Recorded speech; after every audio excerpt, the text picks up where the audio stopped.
Hello friends. आवाज आवाज की इंग्लिश आप सोच रहे होंगे, इसे बोलते हैं साउंड, बट साउंड नहीं है। डिफरेंट डिफरेंट आवाज के लिए डिफरेंट वर्ड्स यूज किए जाते हैं। जैसे कि बंदर, बंदर के आवाज को हम क्या बोलते हैं? जब वो दांत दिखाकर हंसता है उसे बोलते हैं गिबर, गिबर। नेक्स्ट इज गधा, गधा जब ढहचू ढहचू करता है उसे इंग्लिश में क्या बोलते हैं? उसे बोलते हैं ब्रे।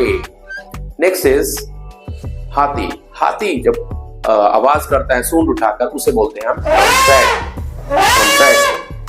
भेड़, भेड़ की साउंड को हम बोलते हैं ब्लीड, जो मिमियाता है। भेड़िया, भेड़िया ऊ की आवाज होती है उसे बोलते हैं हम हाउल, हाउल। सुअर की आवाज को बोलते हैं ऑइंक, ऑइंक। अब शेर की आवाज को बोलते हैं as usual you know that is called roar, दहाड़। नेक्स्ट इज डॉग, डॉग क्या करता है? Write down in the comment box. You tell me about it. ऐसे इंटरेस्टिंग वीडियोस देखने के लिए follow, like and share English with friends. See you soon.